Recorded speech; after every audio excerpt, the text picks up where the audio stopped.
안녕하세요. 오늘도 사연살롱을 찾아주셔서 감사합니다. 저는 30대 워킹맘이에요. 왜 어른들이 그런 얘기들 하잖아요. 애가 뱃속에 있을 때가 편한 거라고. 애가 태어나면 그날부터 하루하루가 전쟁이라고 말이죠. 솔직히 저는 그 말이 이해가 안 갔어요. 배가 불러서 앉았다 일어날 때마다 낑낑. 맘 편히 돌아눕지도 못하고 조금만 걸어도 허리가 끊어지는 것처럼 아픈데 애가 뱃속에 있을 때가 편하다니? 그게 말이 되냐고요. 생각 같아선 불룩한 배에서 아이만 쏙 빼내면 당장이라도 예전 모습으로 돌아갈 수 있을 것만 같았거든요. 그런데 막상 아이가 태어나고 보니 밤낮 없이 울어대고 안아주랴 씻기랴 젖먹이랴 몸이 10개라도 모자랄 판이더라고요. 그제야 옛말 틀린 거 하나 없다는 걸 몸소 체험하게 됐죠. 하루 종일 아이랑 붙어서 씨름하다 보면 믹스커피 한 잔 마실 여유도 없어요. 밥도 애 잠든 틈에 싱크대 앞에 서서 국에 식은 밥 말아 후다닥 넘겨야 했고요. 눈물나게 처량한 신세였죠. 임신기간 동안 출산일만 손꼽아 기다렸던 건 애 낳으면 좀 편해질까 해서였는데 글쎄 애 낳자마자 바로 다음 단계 고생이 시작될 줄 누가 알았겠어요. 이렇게 쉴 틈 없이 부리는 직장이 있다면 모르긴 해도 노동청에 신고당해서 당장 업장 폐쇄됐을 테지만 우리 엄마들의 무임금 독박육아는 너무도 당연하게 받아들여진다는 게 도무지 이해가 안 가고 화딱지가 났어요. 그뿐인가요? 슬픈 멜로 영화를 봐도 눈물 한 방울 안 흘리던 제가 애 낳고 나서는 울보라는 별명이 생겼을 정도로 육아 기간 동안 하루가 멀다 하고 눈물을 흘려야 했죠. 이번 생에 엄마는 처음이라 육아를 어떻게 해야 하는지도 모르고 매 순간 막막하고 정신적 육체적으로도 너무 지쳐서 나중엔 스스로 감정 컨트롤도 안 되더라고요. 게다가 저는 살림에 소질이 영 없거든요. 왜 일머리가 없다고 하죠? 제가 딱 그 짝이었어요. 밖에서 일할 때는 안 그러는데 살림만 하면 완전 먹통이 된다니까요. 버퍼링도 심하고 툭 하면 렉이 걸리는 깡통 PC처럼 말이죠. 그중 요리 실력은 최악 중에 최악이었죠. 아무리 싱싱하고 좋은 재료도 제 손을 거치면 먹을 수 없는 게 되어버리거든요. 결혼하고 처음으로 제가 해준 아침밥을 먹게 된 남편은 앞으로 요리는 자신이 하겠다고 했을 정도예요. 사실 남편의 살림 솜씨는 웬만한 전업주부들 뺨칠 정도예요. 대학 때문에 서울로 올라온 뒤로 오랜 시간 자취생활을 해온 탓에 청소며 빨래는 물론 심지어 어떤 음식이든 한번 먹어보면 비슷하게 흉내낼 정도거든요. 남편과 내 역할이 바뀌면 딱인데 라고 생각한 적이 한두 번이 아닐 정도로 말이죠. 그렇게 초보와 엄마의 눈물겨운 육아 고군분투가 이어지던 어느 날이었어요. 드디어 애 젖을 때는 날이었죠. 그동안 제가 오매불만 기다렸던 바로 그 디데이였죠. 모유 수유를 하느라 못 먹었던 기름진 음식이며 매운 음식들, 무엇보다 시원한 맥주 한 캔이 간절했거든요. 자기야, 이따 퇴근할 때 우리 단골집에 들러서 매운 닭발 좀 사다 주라. 편의점에 들러서 맥주도 한 캔 사다 주면 완전 땡큐고. 그간의 제 고생을 누구보다 잘하는 남편은 흔쾌히 그러마했어요. 그래서 저는 남편이 출근한 그 순간부터 남편의 퇴근을 눈이 빠지게 기다렸죠. 그런데 7시가 넘도록 남편이 오질 않는 거예요. 연락도 없고요. 야근을 하나 싶어 전화를 걸어봤지만 신호만 갈 뿐 받지 않더라고요. 또 시작인가 보다 했어요. 사실 제 남편은 다 좋은데 전화를 잘 안 받는 나쁜 버릇이 있거든요. 눈앞에서 전화벨이 울려도 업무와 관련된 전화가 아니면 안 받아요. 아주 사람 환장하게 하는 버릇이죠. 그걸 알면서도 걱정이 되는 건 어쩔 수 없었어요. 무슨 일 있나? 혹시 오다가 사고라도 당한 거 아냐? 시간이 흐를수록 5만 가지 생각들로 머릿속이 복잡해졌어요. 경찰에 신고라도 해야 하는 게 아닐까 막 그런 생각을 하던 때 초인종이 울렸어요. 덕분에 잠이 들어있던 애도 깼죠. 술에 취해 해롱거리며 들어온 남편은 씻지도 않은 손으로 애를 끌어안고 애 얼굴에 뺨을 비벼댔어요. 자다가 깨내는 놀라서 자지러지게 울어대는데 남편은 뭐가 좋다고 연신 우르르 까꿍을 해댔어요. 그런 남편이 정말 꼴보기 싫더라고요. 그래서 남편한테서 애를 뺏어 들었어요. 그리고 기다렸다는 듯이 그동안 쌓였던 불만을 터뜨렸죠. 잘하는 짓이다. 일찍 들어온다던 사람이 하루 종일 전화도 안 받고 밤늦게 들어와서 뭐 하는 짓이야? 아빠라는 사람이 애한테 술 냄새나 풍기고 정신이 있는 거야 없는 거야. 어쩜 그렇게 애한테 신경을 안 쓰냐? 애는 나 혼자 만들었니? 나만 부모야? 자기는 어떻게 늘 자기밖에 몰라? 난 우리 시원이 태어나고 지금까지 단 하루도 쉬어본 적 없어. 하루 종일 애랑 씨름하느라 마음 편히 앉아서 밥 한 끼 먹어본 적 없다고. 근데 자긴 술까지 먹고 들어와선 겨우 재워놓은 애까지 깨워? 애 다시 재우려면 내가 몇 시까지 뜬 눈으로 세워야 하는지 알아? 도와주지는 못할 망정 어떻게 이러냐고. 나도 힘들어 죽겠어. 힘들어 죽겠다고. 사실 이렇게까지 화낼 일은 아니었는데 화를 내다 보니 감정이 격해져서 멈춰지지가 않더라고요. 그래서 내친 김에 버릇 좀 고쳐놓자 했죠. 그런데 글쎄 남편이 뭐라는 줄 아세요? 야, 애는 너만 키우냐? 고작 애 하나 키우면서 왜 그리 유세야? 딴 집 여자들은 애 둘 셋이 키우면서도 밖에서 돈까지 잘만 벌어오더라. 근데 넌 뭐가 그렇게 베베 꼬여서? 허구한 날 불만이야. 그럴 거면 육아고 뭐고 다 때려쳐. 내가 육아휴직하고 애 볼 테니까. 집구석에서 애 끼고 뒹굴거리는 주제에 그럴 거면 차라리 나가서 돈이나 벌어. 그래? 나중에 딴소리하기 없기다. 당신 지금 한 말에 책임져야 할 거야. 저는 A4 용지를 남편한테 내밀었어요. 다음날 술 깨면 모르쇠로 나올까봐 각서라도 받아둘 요량이었죠. 남편은 씩씩대면서 각서를 써내려갔어요. 술에 취한 상태라서 글씨는 지렁이 기어가는 수준이었지만 다행히 내용을 알아볼 정도는 되더군요. 각서의 골자는 남편이 육아휴직을 하고 집에서 가사와 육아를 전담한다는 내용이었어요. 저는 각서를 들고 보란듯이 냉장고 문에 척하니 붙여놓았죠. 다음 날 남편이 잘 볼 수 있게요. 술 취한 남편은 이내 안방으로 들어갔고 저는 아이를 재우러 들쳐업고 거실을 서성이고 있었어요. 그때 문득 못할 것도 없겠다는 생각이 들더라고요. 홧김에 장난처럼 쓴 각서였지만 이참에 복직을 하는 것도 괜찮을 것 같았어요. 나는 독박 육아에서 벗어날 수 있고 가사와 육아를 개똥을 하는 남편한테 한 방 먹일 수도 있으니까요. 왜 TV에도 종종 나오잖아요. 육아휴직하고 살림하는 남편들이요. 유명한 예능 프로에도 아내 대신 육아와 살림하는 남자 탤런트 얘기가 나온 적도 있고 말이에요. 그때 그 배우가 그런 얘기를 했었거든요. 육체노동을 필요로 하는 육아야말로 여성보다는 남성한테 적합한 일이라고. 물론 그 집은 남편보다 아내가 돈을 더 잘 벌었기 때문에 타협을 한 거겠지만요. 그런데 생각해보니 우리 집도 별반 다르지 않더라고요. 사실 남편에 비해 제 벌이가 더 낫거든요. 게다가 회사에서도 언제 복귀할 거냐고 압박을 하기도 했고요. 그래서 남편과 이 문제에 대해 진지하게 얘기해봐야겠다는 생각이 들었어요. 다음날 남편은 예상대로 지난 밤의 일을 전혀 기억하지 못하더라고요. 그러면서도 냉장고 문에 붙은 각서에서 눈을 떼지 못했죠. 집에서 애 키우고 살림이나 할까?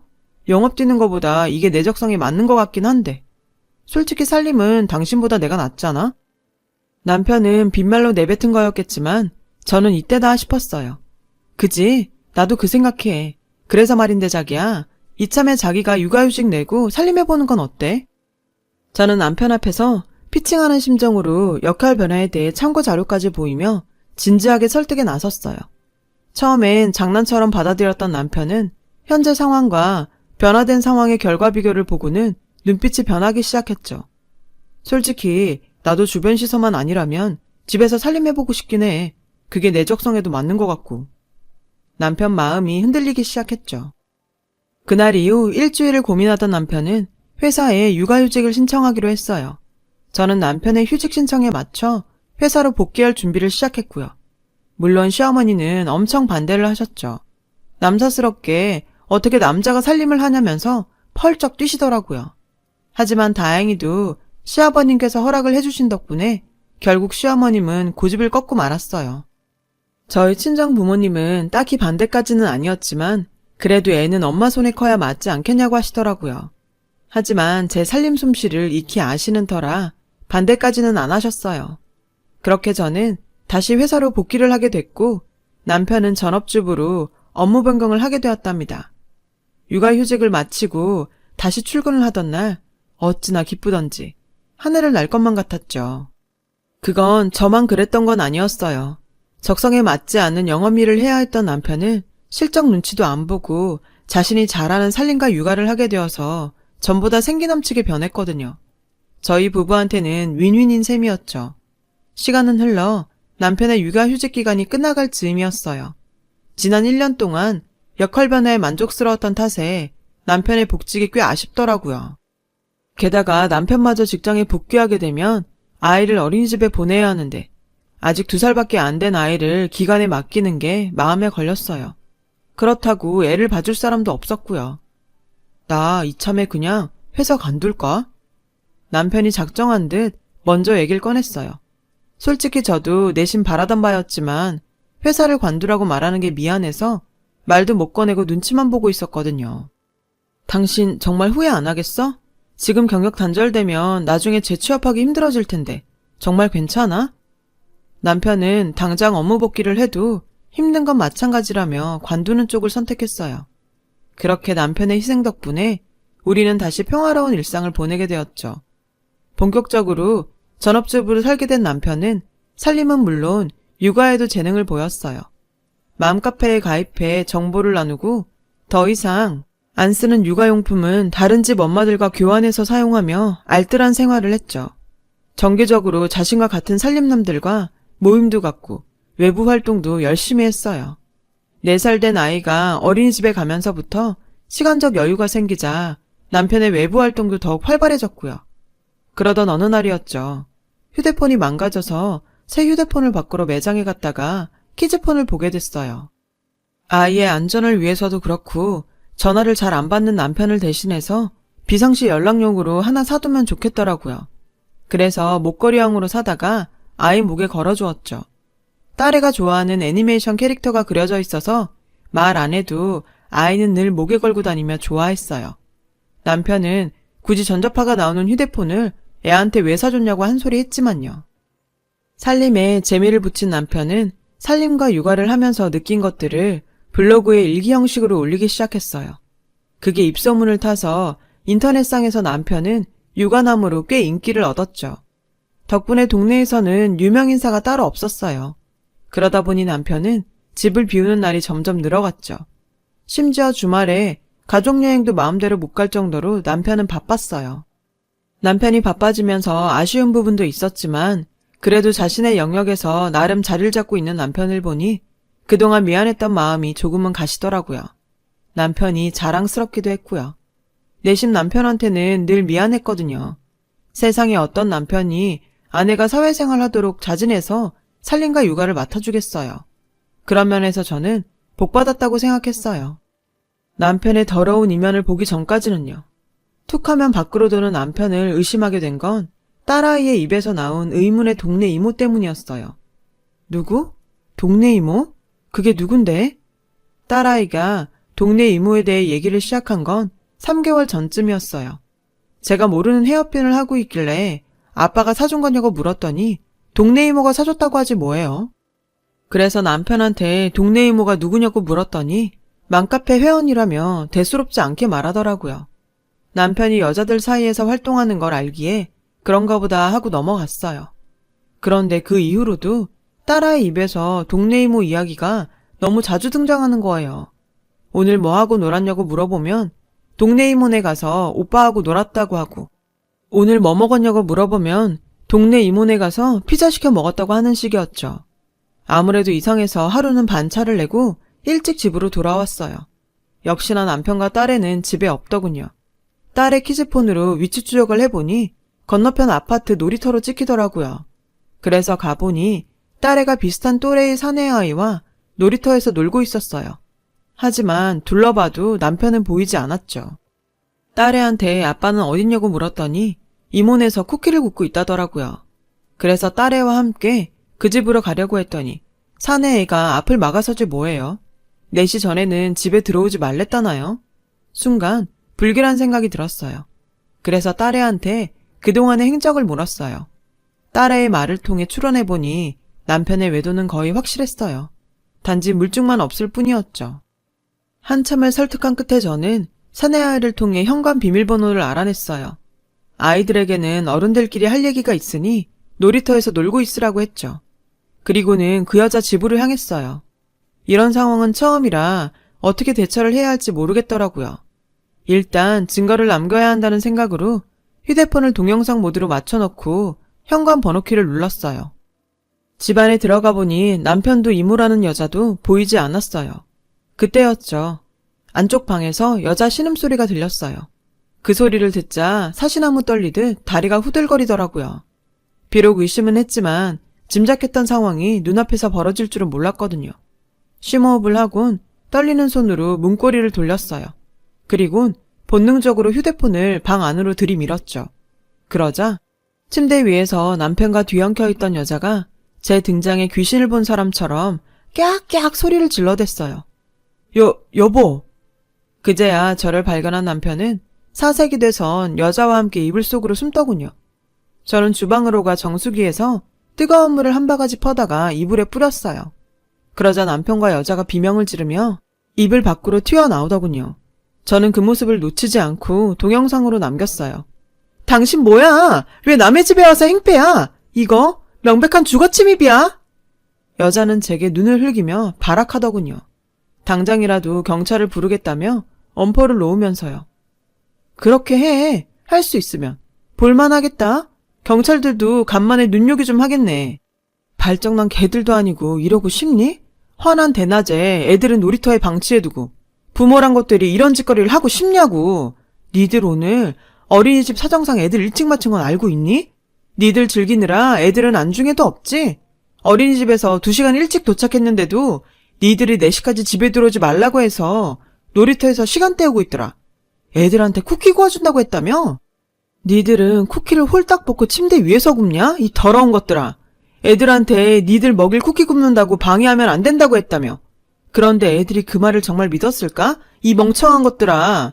이미 애들은 니들이 집에서 뭐 하는지 다 알고 있어. 니들이 어떤 사이인지, 왜 자기들을 밖에서 놀게 하는지 이미 다 알고 있다고.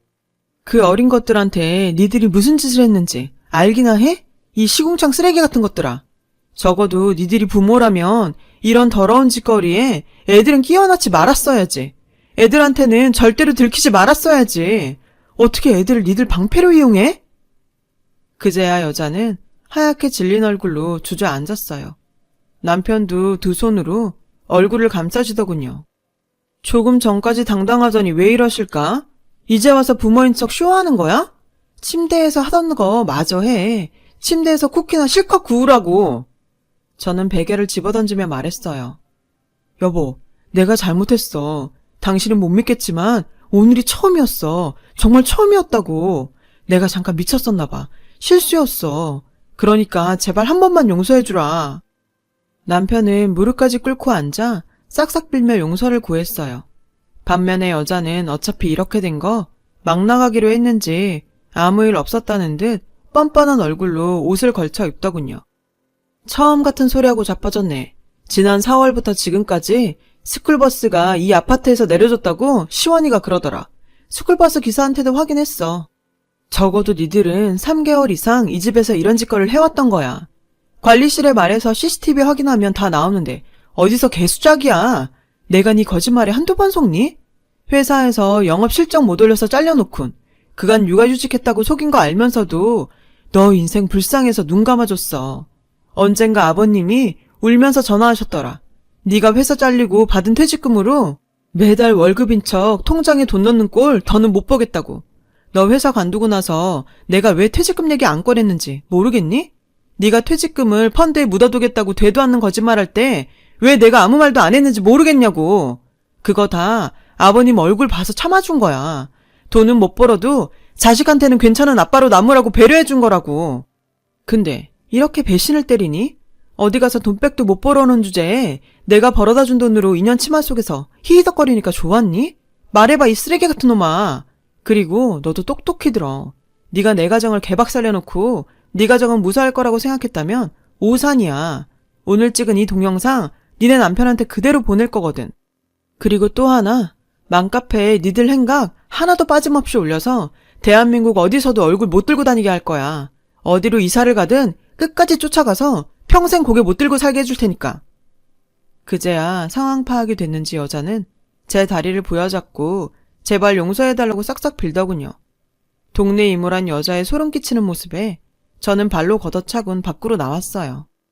그리고 그 길로 딸애를 데리고 집으로 돌아와 현관 비밀번호를 바꿨어요. 뒤따라온 남편은 문 밖에서 벨을 누르며 용서를 빌다가 앞집 아주머니의 신고로 경비 아저씨 손에 끌려 쫓겨났고요. 저는 그간의 일상들과 상간녀의 신상을 맘카페에 올렸어요. 그랬더니 그 여자의 전적이 하나둘 나오는데 아주 상습범이더라고요. 부부는 닮는다고 그 여자 남편놈도 똑같은 인간이라서 서로 맞바람을 피고 다닌다나요. 그 여자가 저한테 현장을 들키고도 뻔뻔했던 이유가 그거였던 거죠. 지금까지 그랬던 것처럼 말이에요. 결국 상간녀의 아이는 어린이집에서 퇴출당했고 아파트 단지 내에서도 불륜 소문이 쫙 퍼져서 쫓겨나다시피 이사를 나갔다고 하더군요. 저는 상간녀한테 위자료를 받아냈고요. 아, 남편과는 이혼을 했어요. 양육권과 친권을 제가 갖는 조건으로요. 양육비는 남편이 아직 직업이 없어서 보낼 형편이 안 되는 관계로 대신 집으로 받아 월세를 내놨어요. 대출금이 줄줄이 달려있는 탓에 월세는 고스란히 대출금으로 들어가지만요. 그래도 8년 뒤엔 온전한 제 집이 되겠죠. 현재 저는 아이를 데리고 친정에 들어와 살고 있어요. 부모님께서 딸아이 육아를 도와주셔서 전보다 편하게 직장을 다니고 있어요. 나이 드신 부모님한테 애를 맡기는 게 죄송해서 생활비 외에 용돈도 드리고 있지만 그래도 늘 죄송하네요. 하지만 지금의 제 선택에 후회는 없어요. 아마 딸아이도 나이가 들면 제 선택을 이해해 주리라고 믿어요. 참고 사는 것만이 미덕이 아니라는 걸 딸아이도 잘 알 테니까요. 이렇게 털고 나니 제 마음도 더 홀가분합니다. 제 사연을 들어주셔서 감사드려요. 건강 조심하시고 좋은 하루 되세요. 여러분, 사연 댓글에 응원과 현명한 조언 부탁드려요. 좋아요와 구독은 저에게 큰 힘이 됩니다. 오늘도 좋은 일 가득하세요.